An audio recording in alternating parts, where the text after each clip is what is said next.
Okay guys, this is the last lecture. So when I take a look at these slides, most of it you can read it by yourself. So we're going to go very fast in this lecture. If you don't understand anything, you can always text or email me.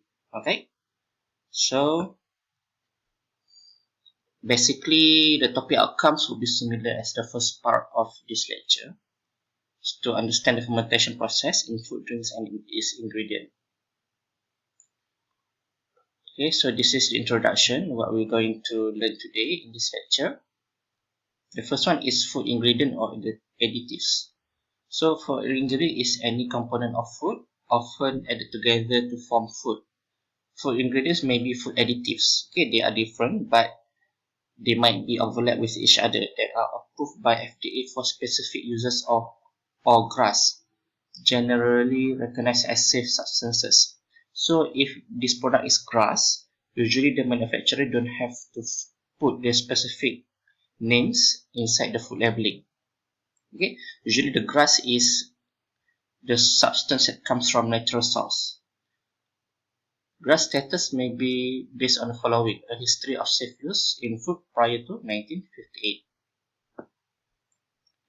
Food additives are subject to pre-market approval by FDA, except if the substance is GRAS. Any substance that is added to food and impart color to the food is color additive. Unlike the definition of food additive, there is no GRAS exemption for color additive. Although they come from the natural source, there is no GRAS exemption for color additive. Yeah. Sources can come from plant or animal. Usually this is GRAS. Can come from any proportion of animal, carbohydrate, protein, like lipids, and other sources such as natural pigment and so on. Microorganism examples you can take a look in the next slide later. Chemicals such as salt, benzoic acid, and so on. This is usually the preservative. Man-made color additive. This is usually not GRAS, the same as chemicals. They can be dyes, colorant, and so on. And also biotechnology sources. For example, organic acid, MSG, cheese, and so on. Okay. So this is the example of the food ingredients or additive sourced from microorganism. You can read it by yourself. For example, the acetic acid that we can obtain from fermentation, organic acid from the brown algae used as a food thickener, agar-agar, okay, flavor enhancer, for example, MSG, lactase enzyme from bacteria, okay, used to hydrolyze lactose to glucose and so on. Okay, lipase, lysine, dextran, sorbose. Okay, more of the examples. That's why I said to you guys, you can read it by yourself slowly. This is just the examples. Okay. For example, this is the one of the famous one, which is the production of cheese from bacteria.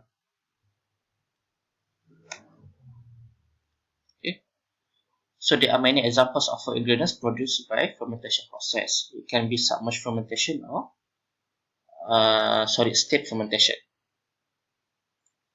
Organic acid, for example, citric acid, acetic acid, and so on, amino acid, vitamins, biopolymers, nucleotides, and color additive. Citric acid is a natural constituent of fruit and soft drink. For example, you can find them in lemon. They are used in the production of confections, coffee creamers, and so on. In their chemical form, they are white crystalline granule. They are odorless. They have strong acidic taste, so that's why they are very sour, very soluble in water, and freely soluble in alcohol, and slightly soluble in ether. Sometimes you can use for dietary supplement. This is not what we call as nutrients such as ascorbic acid, but they are added to the dietary supplement to stabilize the compounds or improve the absorption of the compound inside the human digestive system. They can enhance the flavor because the sour taste. They can act as preservative because they can be antimicrobial agent.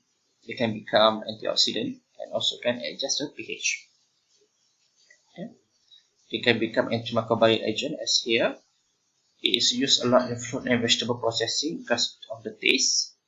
They can be produced in masses by Aspergillus niger in aerobic stirred tank fermenter.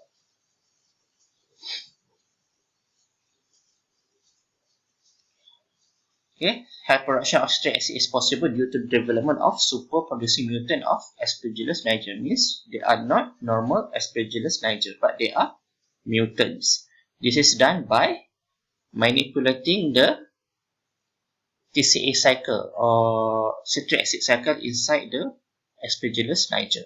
It said here you can improve the citric synthase activity but reduce the aconitis and isocitrate dehydrogenase inside the TCA cycle.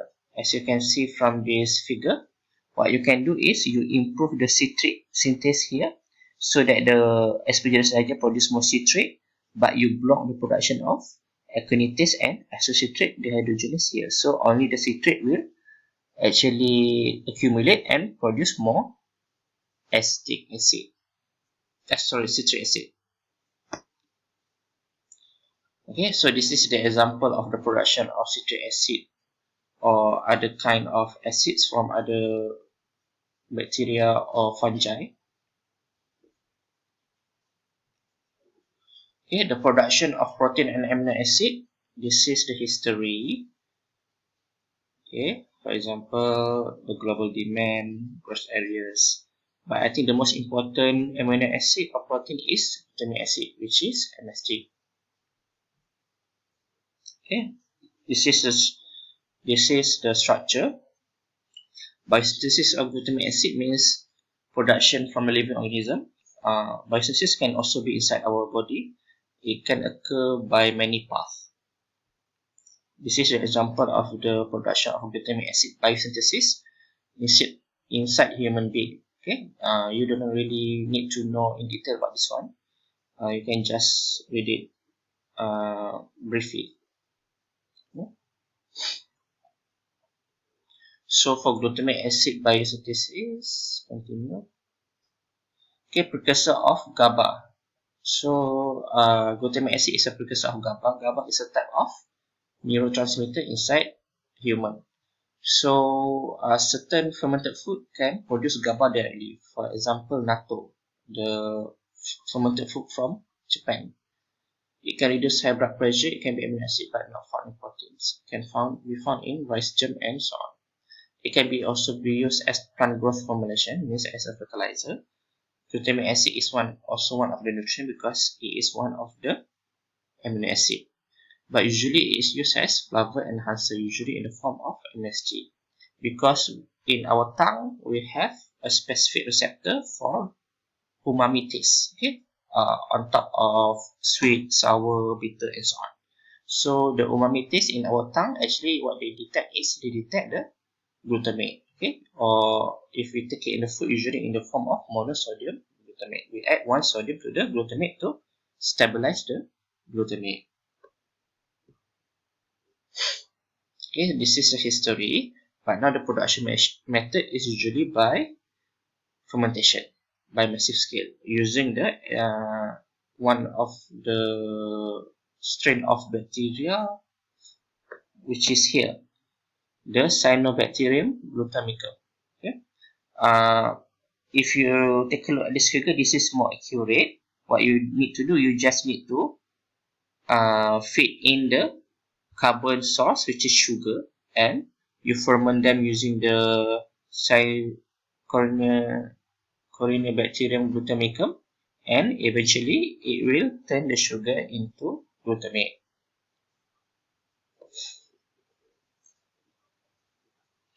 Okay, vitamin C.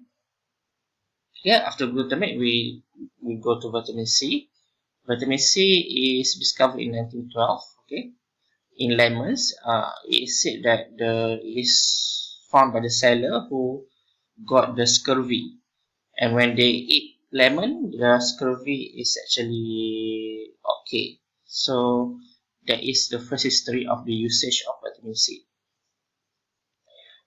Commercial production used to be by extraction from plants, chemical synthesis, fermentation, and mixed fermentation. But I think the two most common one is C and D nowadays. Okay, which is the first one, rice time process, and second one is two-stage fermentation process. Both will use glucose or carbon source as starting material. Okay, and they are both will be converted to sorbitol. As you can see in this figure here, in rice time process, sorbitol is converted to sorbose, the same as here. Two-step fermentation process also happens when sorbitol needs to be converted to sorbose. But after that, another fermentation is used to convert sorbose to purified vitamin C. But in here, only one step fermentation process. The other steps, they are all chemical processes. So nowadays, people prefer this step because this is less toxic compared to the chemical process. Yeah. So this is an example of other industrial solvent or chemicals that are being produced by fermentation process using either fungi or bacteria. For example, Aspergillus, Saccharomyces, Bacillus, and so on. Okay, this is the other example. You can read it by yourself. For enzyme production, usually the easiest way is using fermentation. What you can do is you can feed the microbes with appropriate carbon and nitrogen sources. If the microbes produce enzyme in the form of extracellular enzyme, it is easier compared to intracellular because you can straight extract them inside the broth or the fermentation system. But if the microbes produce the enzyme inside the cell, you need to disrupt them first before you can purify them. Sometimes the enzyme, they can reside within the animal tissue or plant matter. For example, if you want to use the enzyme for pineapple, I forgot the name of the enzyme, they can be used to soften the meat. Okay, what you can do, you can grind them and then you can extract them before you can purify them. So this is an example of enzyme application from fermentation.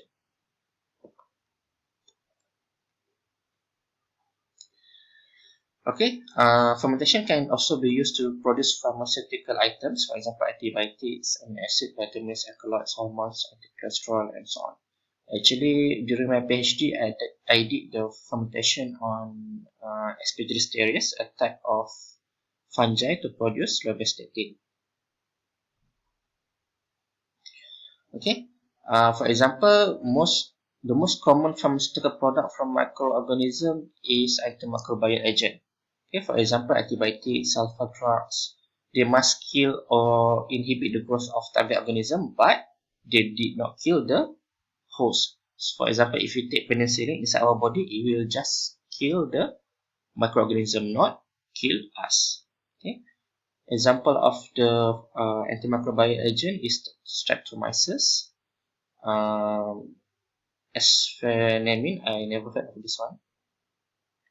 Okay, sulfanilamide, and one of the famous one is penicillin from fungi. Okay, this is an example for bacteria, the production of antimicrobial agent, and also from fungi. Okay, now we have lots of different antibiotics, but lots of microorganisms, they are also becoming resistant to this one as well because we are using too much antibiotic in our daily life. Okay. Production of biofuels. For example, we can use algae to produce hydrogen fuels. Also, we can use biomass, plant biomass to produce methane. Methane can be used as a cooking gas. Sometimes we can also use bioethanol. We can also produce bioethanol from yeast by converting glucose into ethanol. Okay, so most of this fun fact you can read it by yourself. For example, 17 most sickening food. The first one is Jello. It is not actually sickening, but what is sickening is people who is vegetarian, they also eat this one, but they don't know that the Jello actually come from animal, so they are very gross for vegetarian, but not for normal people or people who eat animal like us. Okay, you can read the rest by yourself. Okay, there are 17 examples. This is more like a case study. Okay, until then, this is the last lecture for our bioprocessing course. I will brief you guys later about the assignment and also on the final exam. Thank you.